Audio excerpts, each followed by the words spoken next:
Hello traders 30 जुलाई को Nifty आ Bank Nifty trade करने कौन कौन लेवल से पारे चलते आम एनालिसिस करवा। चलते प्रथम देखा निफ्टी निफ्टी रो जदि हम डेली कैंडल को देखा ताहले कौन कर मार्केट ना एग्जैक्ट बहुत तौक खसला सपोर्ट एरिया नहीं कि जोटू कि आमर स्ट्रंग बाइंग हो जाता से एरिया आज गोटे स्ट्रंग ग्रीन कैंडल गोटे जो भाया ग्रीन कैंडल तो जेपर्यंत ये ग्रीन कैंडल को ब्रेकडाउन डाउन साइड न देइछि से पर्यंत हमर व्यू डाउन साइड रहइबो ना किंतु जो एरिया रे ग्रीन कैंडल हेछि गोटे रेड कैंडल को गोटे ग्रीन कैंडल से बॉडी को पूरा एंगल करने तो एटा बुलिश एंगल्फिंग मध्ये एटा को कहजिवो स्ट्रांग एटु बुलिश पैटर्न ही रहइबो। जदि जस्ट गैप डाउन ओपन होछि 50 रु 60 पॉइंट वाला जदि गैप डाउन ओपन होछि ताले सेटा हबो सबुठु बेस्ट ट्रेड अपसाइड को। जदि ब्रेक डाउन ओपन होछि जो जस्ट गैप डाउन पाखा पाखी 50 रु 60 पॉइंट जदि गैप डाउन ओपन होछि तो सेटा सबुठु बेस्ट ट्रेड हबो। चलो देखिबा बैंक निफ्टी जो 15 मिनट चलो 15 मिनट टाइम फ्रेम में देखिया। जदि 15 मिनट टाइम फ्रेम में देखिबा हमें तो मार्केट कौन करछि हमर 24,600 जोड़ा कि गोटे राउंड लेवल थिला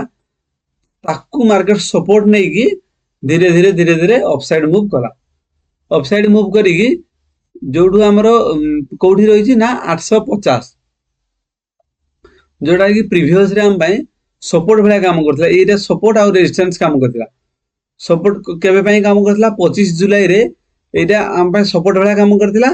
आ 28 जुलाई रे एटा ए 850 हम भाई रेजिस्टेंस भलिया काम करथला।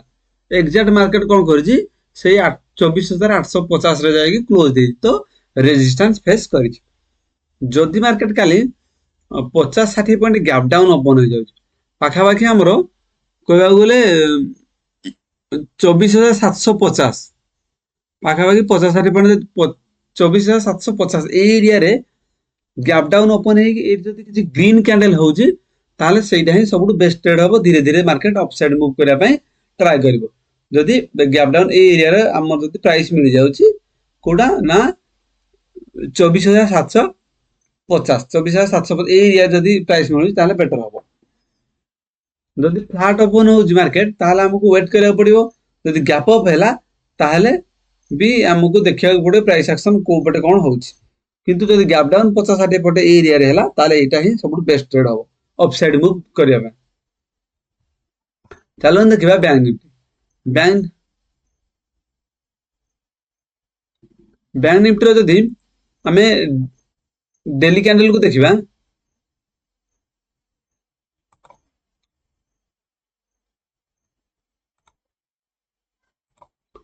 बैंक निफ्टी रो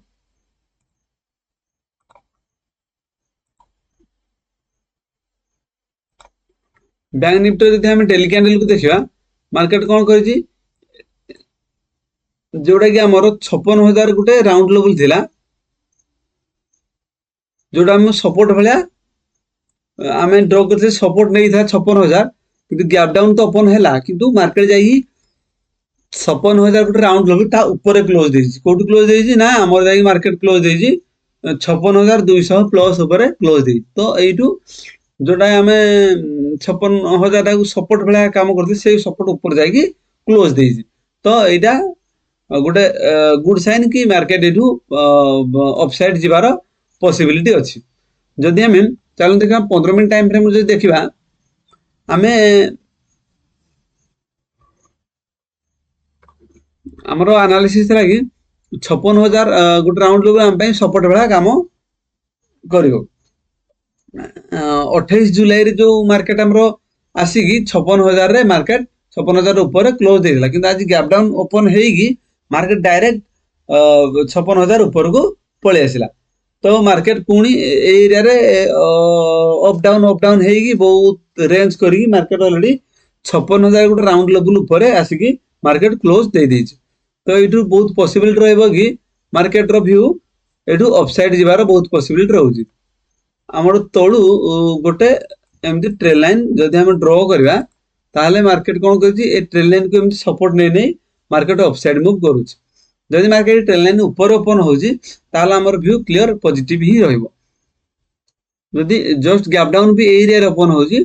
किंतु हमें पॉजिटिव साइड ही हमको जागो पड़िबो जे पर्यंत ए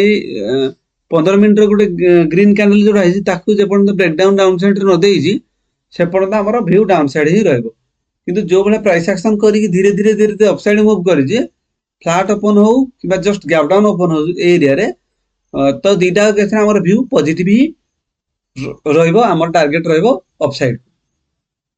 एडू पॉजिटिव साइन ही हमको रखा पड़िबो एई भली निफ्टी आ बैंक निफ्टी ट्रेडिंग लेवल्स पाए वीडियो को लाइक एवं चैनल को सब्सक्राइब करंतु थैंक यू।